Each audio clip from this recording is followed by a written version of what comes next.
Hello, franchise friends. I'm Simon Wise, your guest host of Franchising Brand Stories. Hello, my name is Kate Ball and I am the founder and director of Mini First Aid.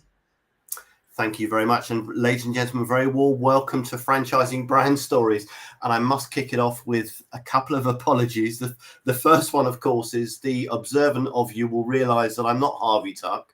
Harvey is currently on a lads golfing trip in Portugal.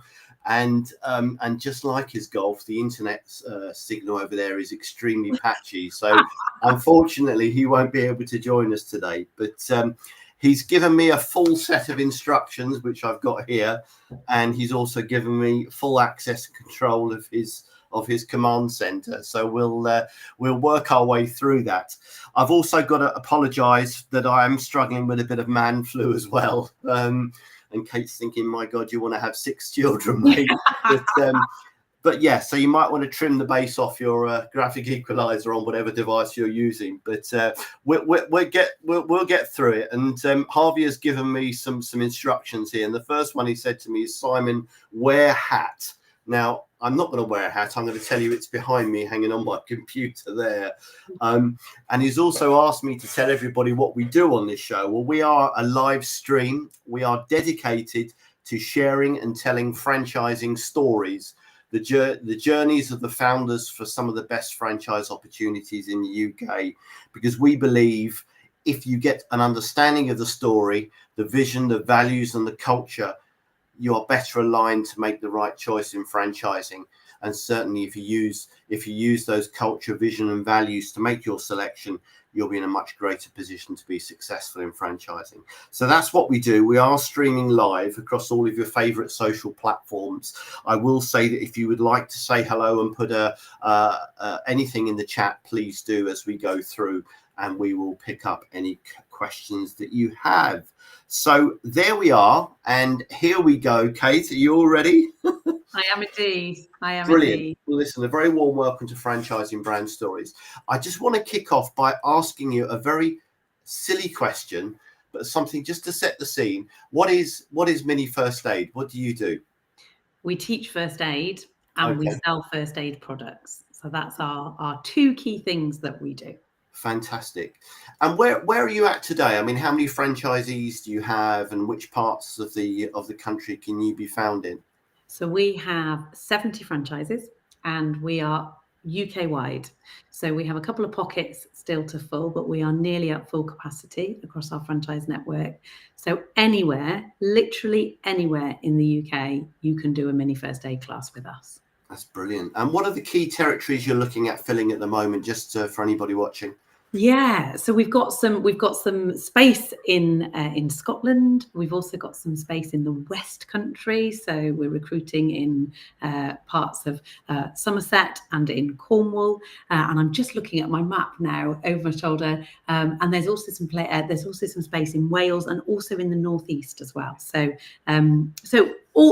most of it is full. Most of the UK is full, but there are a couple of areas where we are still actively recruiting. Brilliant. So you've got one of those maps like any franchisor's office that you go into that's got all the pins in it, have you, with all the locations? It's actually, it used to be, and now actually it's quite a techie looking thing. It is on paper. Okay. It's printed and it has all the territories. It's all numbered with a key next to it so I can see who all the people are.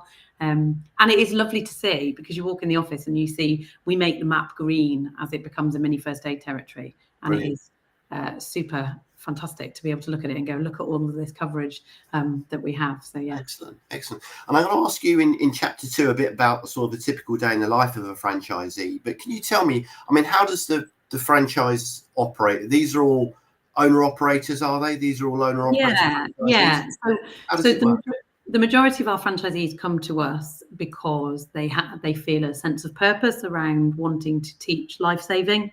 It is, I believe, and we believe, the most important life skill you ever learn is to learn how to save somebody's life. Our franchisees, rather than being individuals who are looking to buy a franchise, what they're actually looking for is they're looking for a job effectively, or they're looking for a business with purpose. Yeah. So when we recruit our franchisees, they tend to be people that have come to us. Either they've been to a class and thought, this is brilliant, I want to explore the opportunity of joining, or perhaps for some of our franchisees, it might be that they've experienced first aid firsthand, so they might have come from nursing or primary care, and go, actually, I want to do some teaching and work in prevention. So therefore, that's where we sort of pick from for our franchisees, and then they come to us and go through our induction process and join us as a Brilliant. franchisee. And we'll talk a bit more about that in chapter 2 in terms of the prospect journey. But I mean, typically then, who are the customers? Who do you actually deliver the training to?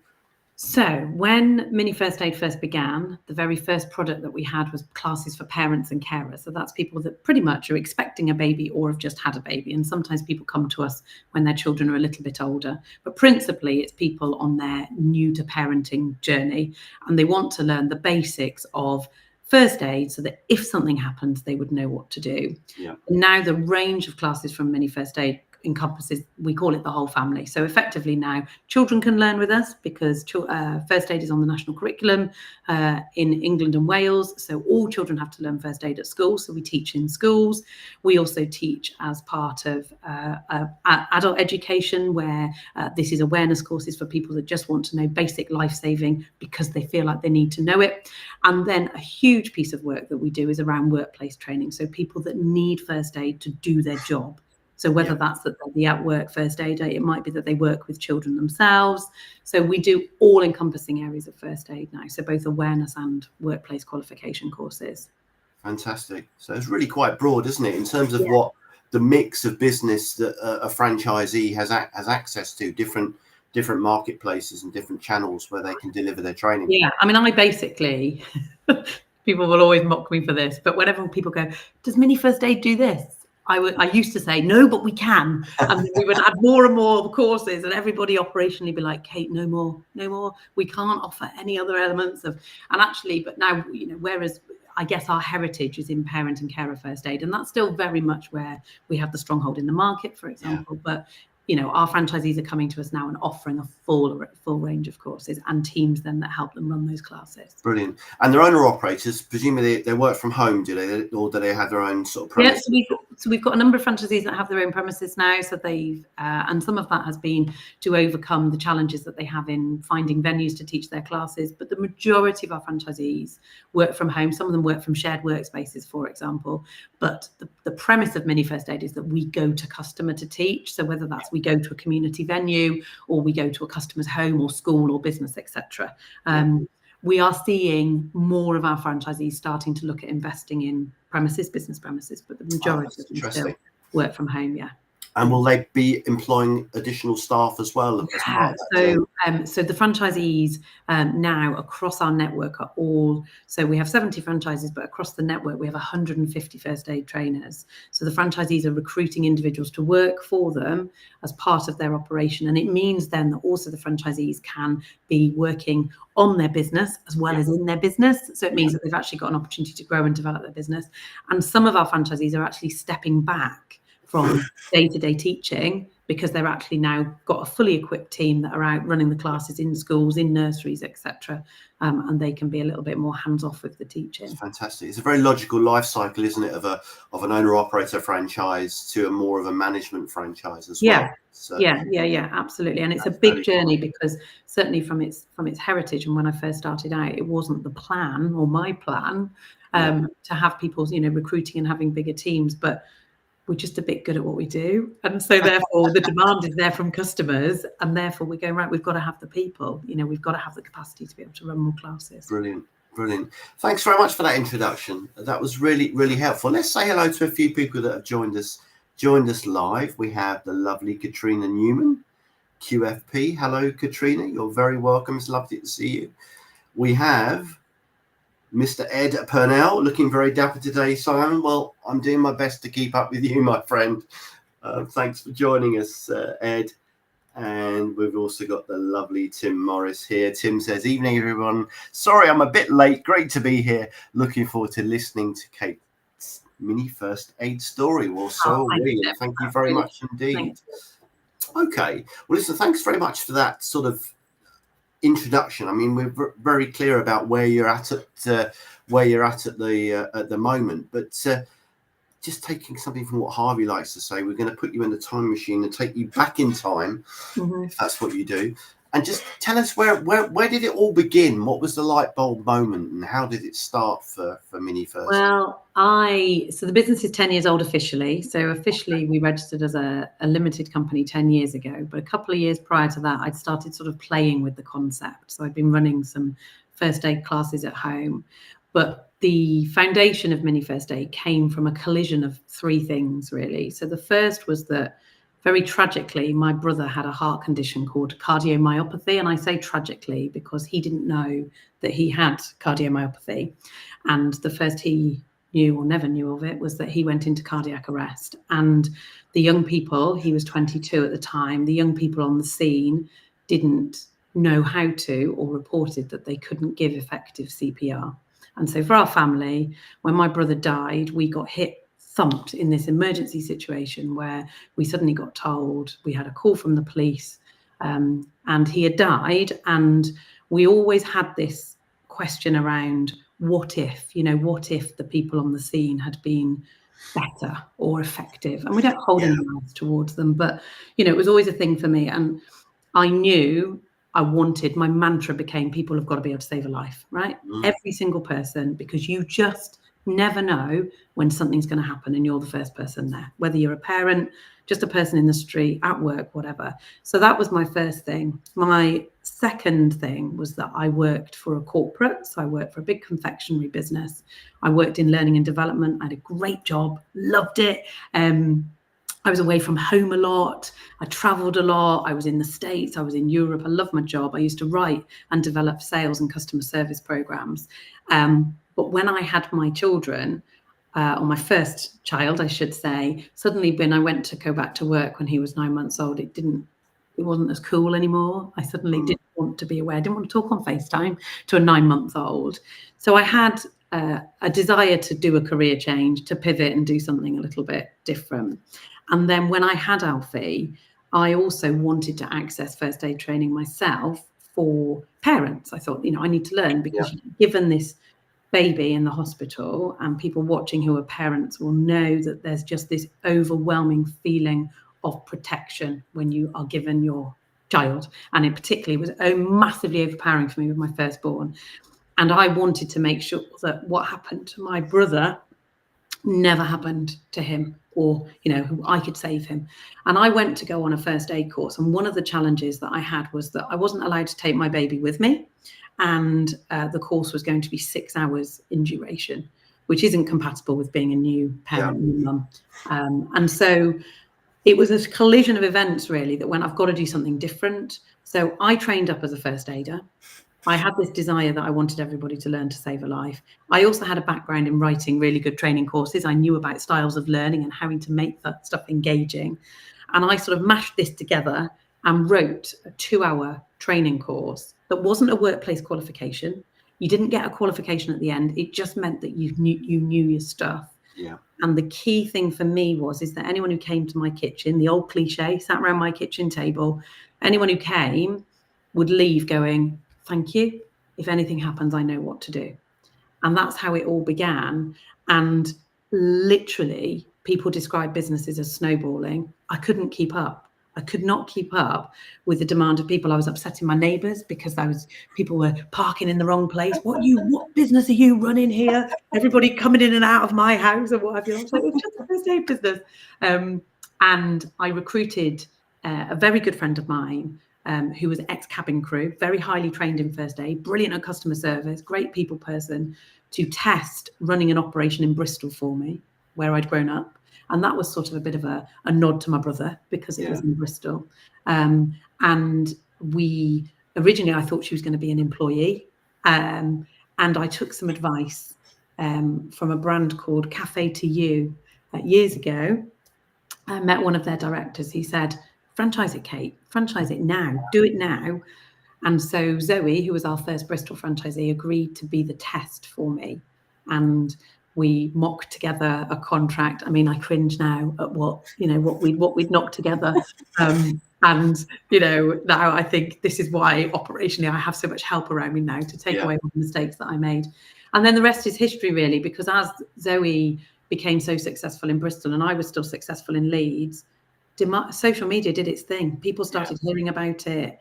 And we had more cabin crew initially come to join us because they'd heard that Zoe was running this great job alongside flying, still a bit part-time, and we grew. And that's, that was the very beginning. And if someone said to me, did you want to create a national franchise business? No, I wanted to save lives and I wanted to do something in my brother's memory. Fantastic. And here we are today. What a superb legacy. And from a very tragic set of circumstances, you'd be very proud.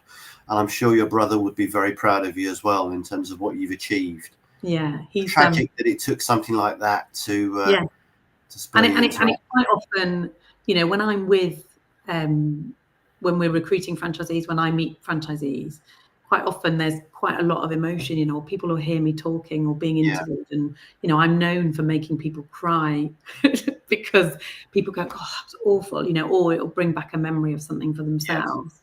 But I think, the good to come out of my brother's tragic death is that we know that now we as a business are training sometimes up to 2,000 families a week. That's bonkers. That's crazy. That means that we can prevent a death or an injury progressing to something much more significant because they've been to our training. Then we're doing a great thing. And I'm hugely proud of where we are now. Brilliant. Well, congratulations to you. And there's somebody that we both know very well. Kat's saying good evening to everybody. Thank you. It's lovely to see you, Kat. Tim's asked a question about who your typical franchisee is. Let's talk about that now, because you've talked about cabin crew, for example. I never thought about that, but I mean, so it's interesting. So we grew a lot with cabin crew initially, and we now, if I look now at where we're recruiting now, we see people from healthcare. So a lot of nurses, for example, paramedics. We have a couple of GPs that own our franchise. We also have people coming out of the forces, so retiring out of the forces. We also have people coming out of teaching, and you hear all these phrases of coming out of, and that don't, we're very careful in the sense of I don't go and whack an advert up outside a hospital and say, do you want to come work for us? Yes. But there have been, people only have to watch the news to see the challenges that some of our healthcare professionals and some of our teaching professionals, for example, are up against. And sometimes people will say, I just want to do something different. Yes. But from a mindset is that these are the individuals that go, I still feel that it's doing my bit in life-saving and in nursing, for example, but I'm just on the other side. I'm perhaps treating people or teaching people to treat first aid before they become a customer of the hospital, so to speak. And we used to, in answer to Tim's question around who is your typical franchisee, when I first started, one of my phrases was work a couple of hours a week, come and run one class a week, earn yourself a couple of £100, and it was a bit of a side hustle for people. So hence we saw a lot of cabin crew come through who would still be flying and then would run their classes when they were off duty, so they were not on a roster. And actually, because of the demand from our customers now, what we actually need is people that want to operate their business full time. Right. And that's been a big change for us, or will operate it with the supportive team that enable their business to be open full time. So that has been quite a big change.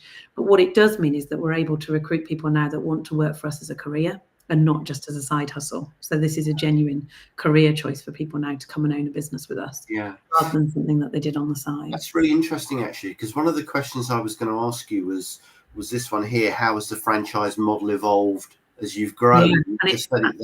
And that's exactly it. So it is, it's gone from, and we've got franchisees who have been with us right since the very beginning, and so they've seen this massive change in our business, and and gone with it and seen the growth and embraced it, and and have grown their teams and grown the portfolio of classes they ran. These are people that I met in a coffee shop for a coffee that said, do you want to do this as a bit of a side hustle? Let's save lives together. And now they've got people working for them, and they're doing stuff that they never imagined. Fantastic. And that's really satisfying, because it's been life-changing for me, but it's also been life-changing for them as well. How did you adapt? How did you adapt as a franchisor then? Because obviously that brings into focus the things that you need to be doing as a franchisor as well, both in terms of support. one of the first things that I had to do was to sell my Leeds franchise. So that I could be hands off day-to-day operations of actually running a franchise and be the franchisor. And it's been a really big journey for me because, as I'm sure a lot of franchisors will nod along and say, yeah, is that actually a lot of the stuff I do today is, in the sense, all the stuff that, is like websites and advertising and budgets and finance and all those sorts of things. And sometimes it's the bit that I go, oh, I just want to roll my sleeves up and get back to running a class, because that's that's what I love. And, that's where my passion is. So it's been a huge curve for me. And also, as we've shaped our business, is the learning I've had to do. It's the biggest and steepest learning curve I've ever been on in my life, apart from parenting, which is just off the scale. But it's been massive, because it's been things that, I remember my first website, which I made myself on Wix.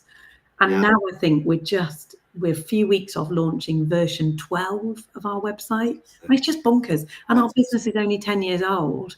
And this constant evolving and, making sure that we're right and we get it right, and the training that we offer and the support that we give our franchisees and all the other influences that are coming into our business, which I never, ever thought that I would have to manage and look after. Yeah. But I still love it. I absolutely love the bones of it. I mean, the passion really comes across here. Let's just bring up another question from Tim, because it draws in nicely in what you've been talking about. Franchising is known for being a great way to own a business because it's very high success rate. Yeah, massive. Yeah. Support does Mini First Aid offer its franchisees to launch their business and to grow it? Because I mean, that's really important, because the essence of good franchising is the support that you give to your franchisees. It's why people choose franchising, because they get that support. They're never on their own. So I mean, tell us a bit about the support infrastructure. So the current support that our franchisees have now is top class. I'm biased, but it's absolutely brilliant, because we have two elements really to the business. One is that obviously our franchisees need the support to run their franchise. So to be able to make their franchise profitable, to have a good growth, to have business plans, to be confident in what they're doing, their marketing skills, their social media skills, their actual own business management, so that they know what they're doing around their finances, their profit and loss, and all that sort of stuff.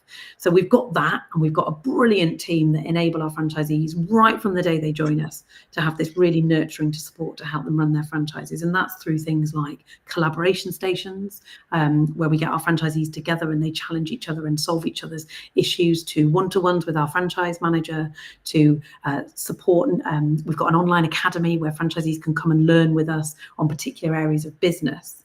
So we've got all the business skills support there, and we want our franchisees to be able to access that through us, because it means that we can almost check that it's good quality enough, because there's loads of business skills training out there, but we want to make sure it's really good quality and that it is what our franchise need to run their Mini First Aid franchise.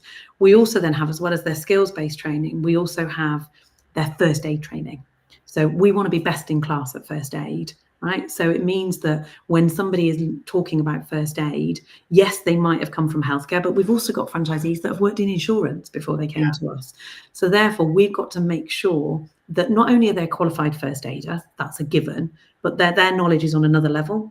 So if a customer is at a class and asks a question that is, could be, we're not doctors, so we don't need to diagnose, but the customer might ask a question to help understand why somebody might go into cardiac arrest, or why something happens when you have a burn, for example.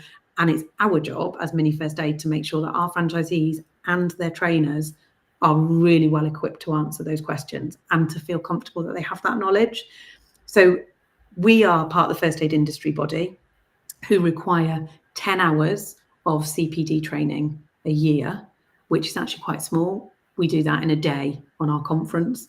And then we also have training every month for our franchisees that they can tap into through our academy. Some of it's in person, some of it's online, some of it's pre-recorded, so they can tap into it whenever they need it. And we use big partners for that so that we get the best knowledge. So we're just doing a big project with Allergy UK, for example, at the moment, because we get asked big complex questions about allergy. We work with the Children's Burns Trust, Meningitis Research Foundation, Sepsis Trust, all contribute to our content. so that our franchisees feel they are best in class for their information. And then supporting that is then our operational training, which says this is how we're going to help you be brilliant at running your business. So you're always ahead of the curve, aren't you, really? Always Yeah. ahead of the curve, making sure that your franchisees are in the best possible position with their 100%. training and support. Yeah, I don't want to take anybody's money when they invest in a franchise with us and walk off into the other room. They start a journey with us, and our franchisees that have renewed several times over with us, we've got franchisees that are going into their own 10th year of trading, is that they need as much training and development support as some of our new franchisees coming into the business. So we also have ways of segmenting our franchisees so that the level of support is right. So we've got our new franchisees coming in. We have a specialist training manager who supports them. And where we've got our more experienced franchisees who might be dealing with new areas of their business, their turnover is growing, is that we've got that level of support there for them as well. Brilliant. Let me just bring a question here in from Denise, and this is great because Denise was also a Dragon's Den. That's fantastic. She's asked a question here, which I think please answer. What would say your biggest challenge and biggest win as a franchisor? And she's also asked if she said, is Deborah still active as an investor? But I think it was Sara, wasn't it? It was Sara. Yeah. No, that's fine. Both Dragon's Den winners. I think that's awesome. And you've put franchising on the map as well. Through the screen. We're high-fiving each other. So my biggest challenge probably was to go and do Dragon's Den. So we can talk about that and win. Actually, let's put that down as a win, because what I'll talk about as a challenge is my own personal involvement, because when I started Mini First Aid, I was the HR manager, I was the marketing manager, I was finance, which now makes Matt, our finance director, shudder, because if I was still in charge of the finances, we wouldn't have a business. And I did all of those things. And some things I thought I did really well. I certainly did it with passion, shall we say. But to let go and let people into my baby was a big thing. And entrepreneurs will always tell you that the hardest thing is letting go of a part of their business to bring other people in. But it's so worth it. But the big challenge for me is finding my own role in the organisation. And I joked with you before we came on live today that I'm on a wheelie chair because I get wheeled in now. So it's wonderful because my team now operationally make Mini First Aid happen. So if I don't show up for a month, wouldn't that be nice? Have a holiday. And maybe I could go and play golf with Harvey. But if I didn't show up, Mini First Aid still runs and runs brilliantly. And what I do now is my biggest challenge myself is to be out there and be the face of the business. So that's been my biggest challenge. And the biggest win, 100%, is Dragon's Den, because we will, Denise will know this, right? That we'll know this, that when we got the call to ask if we wanted to apply for Dragon's Den. So we got phoned by a researcher. It doesn't mean you skip the application process. It just means they're looking for talent. They're looking for people to go on the show. And I was nervous that if we did, I knew I had a great story, but if we took the brand on the show, if it was rubbished, if the Dragons said, this is rubbish, you don't make enough money or whatever, you're not investable, not only would it be damaging for my reputation and my business reputation, but at that point, we had nearly 50 franchises. So that's 50 people who potentially could have their businesses turned off. I was dramatizing, but could potentially suffer if it was knocked down. And my husband Matt, who is now my business partner, and he is also involved in the running and the operations of Mini First Aid, Matt said to me very rationally, he's a far more rational thinker than me, and he said, Kate, they might be able to say that our figures are not great, we're not, we could be making more money, but what they can't do is beat us up for what we do. So the worst that's going to happen is we're not going to get investment. But the best we're going to get is we're going to get a brilliant profile for people learning life-saving. And he was right. We got in that lift. We took our children on with us. We've got 6. Because they say never ever work with animals or children. And we thought, and actually what happened is the backstory to that is that we were actually filming during COVID, actually between the gap of the 2 lockdowns was when we were Series 18. And so we were in a bubble as a family. And so we were originally going to use children to help us teach about children's first aid. And we were going to use professional children, from theatre school, drama school, TV children, kids that do this for a living. And the BBC said to us, you can't have them because they're not in your bubble. Could you bring your own kids? And Matt and I just looked at our very feral group of children, 6, 4 of them were passable, 2 of them were still babies. And we went, all right, we'll do it. And our kids, we took twin 3-year-olds into Dragon's Den. Fantastic. And one of them went up to Theo Pathetis and told him to shh. And it's because we'd been shushing them backstage. Lovely. But our kids did it. They nailed it and they got us the deal. Brilliant. Well done, you. That's fantastic. I know this evening you're taking your children to theatre, so I want to push on and make sure we cover everything we need to. I don't want to keep you from your children, but that's a fantastic story. One of the things I'm really interested in is this question here, and I think if anybody's listening to your story and thinking, "Oh, that sounds fantastic," one of the key things to look at and think about is, what does a day in the life of a franchisee look like? Very briefly, what does a typical day for one of your franchisees? How does that pan out? So our franchisees predominantly are owner-operators, which means that at some point in most of their days, they will be delivering some first aid training. And most of them will work from home. And so there'll be a balance for them around admin. A lot of, we have a great website and back end of our website, which makes operationally things quite straightforward for them. But quite a lot of the activity and the time heavy activity for our franchisees is being present on social media. So that's videos, that's posting, that's being live, not just LinkedIn, but Instagram, Facebook, etc., making TikTok videos, all of those sorts of things. So that's where they're really busy. There's also a piece around business generating. So our franchisees, we've got a number of franchisees now that have big NHS contracts, for example, big council contracts for delivering first aid training. Wow. They come with a lot of work, so tenders, that sort of thing.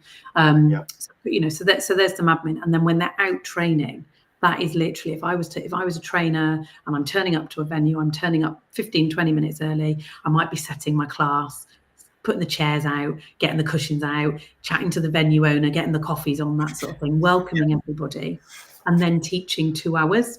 And then at the end of our class, we have a big range of products now, mini first aid products, first aid kits, bump pads, all those sorts of things. So there's a little bit of networking and sales of stock at the end of classes.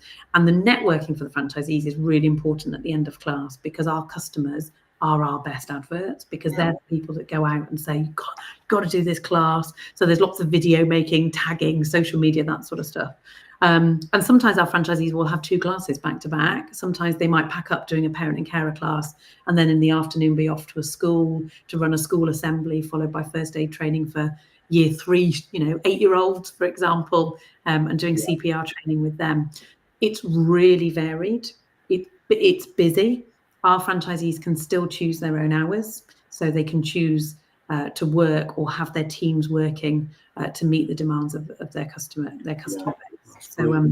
So very, very varied. So bearing all that in mind, what skills and experience do your franchisees really need? What do you look for in your franchisees in terms of their attributes and skills?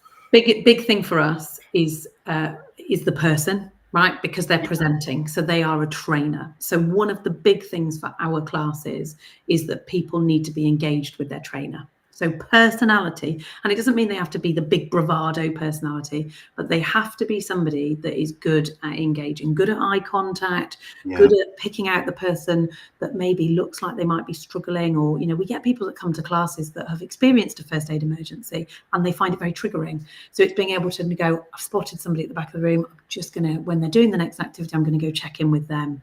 So that whole communication skills, interpersonal skills is huge. And yes, we develop that and we train that, but we look, when we interview, do we like this person? Is this person going to be a really good advocate for our brand? Is really, really important. We also need, the more business acumen that an individual has, the better, because it means that it's an easier induction process for us and for them.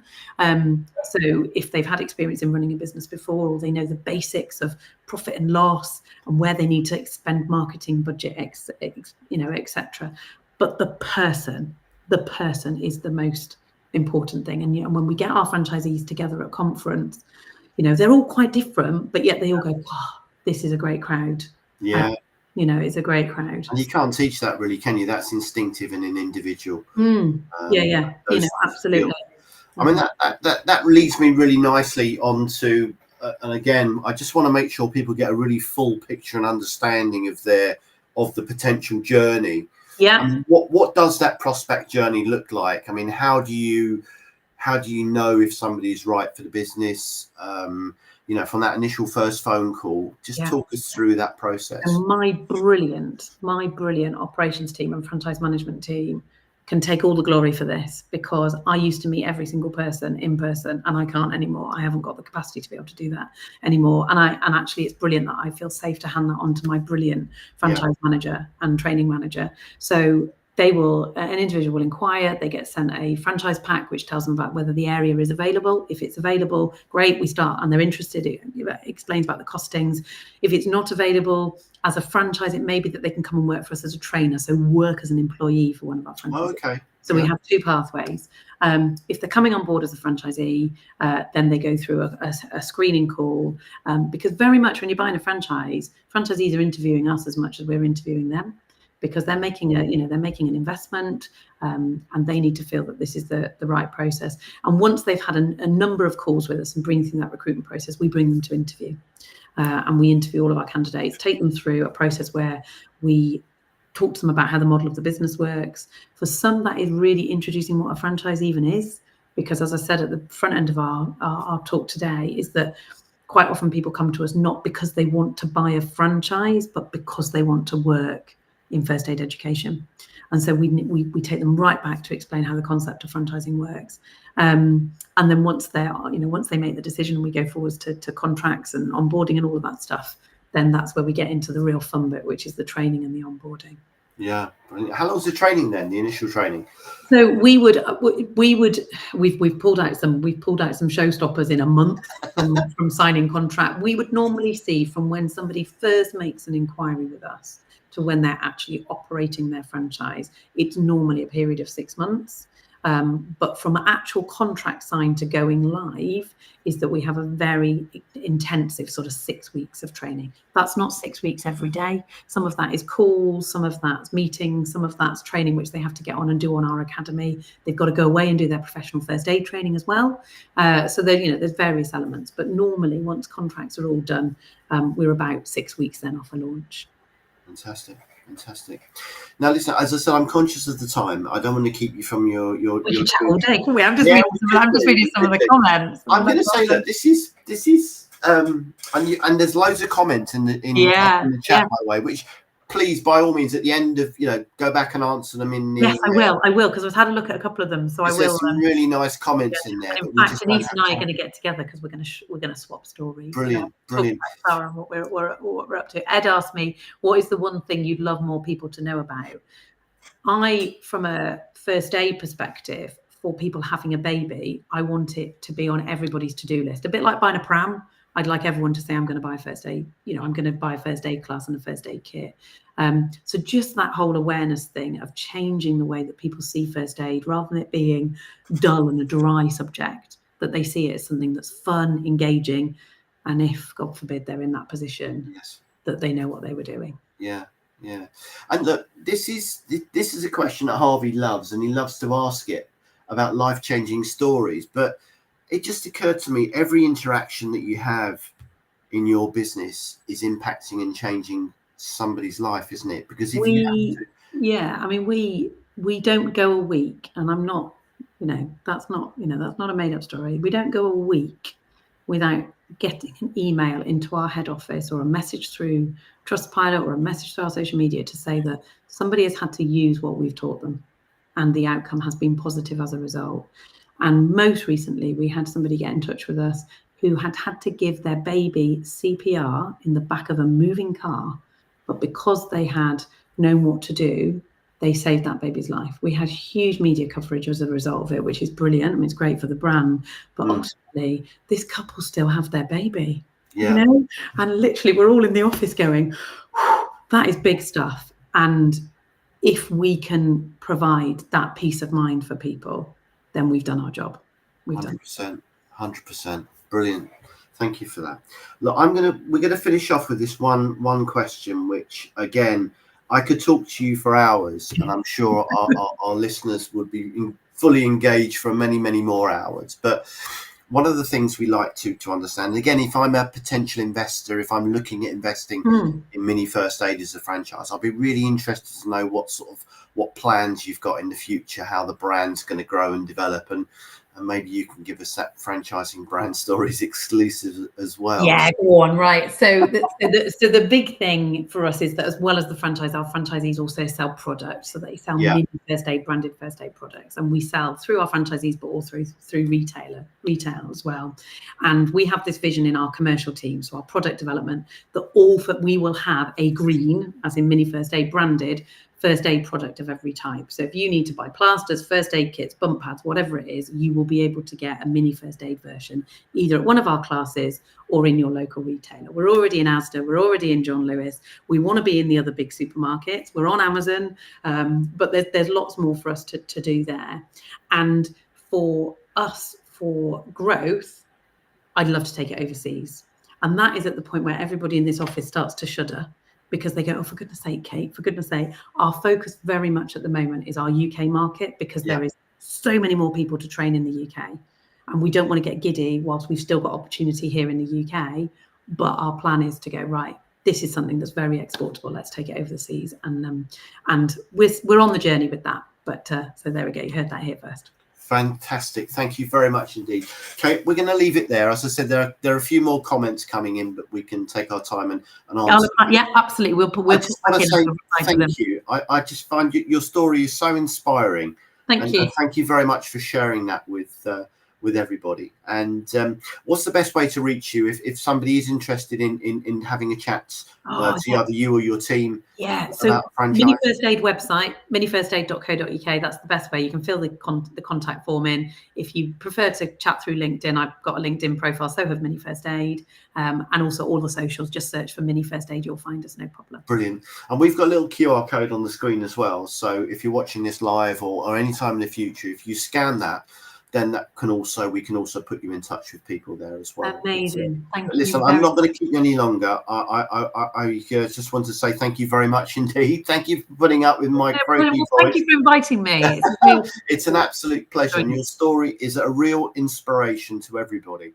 And on behalf of all the people that you've trained and you've helped and supported, thank you.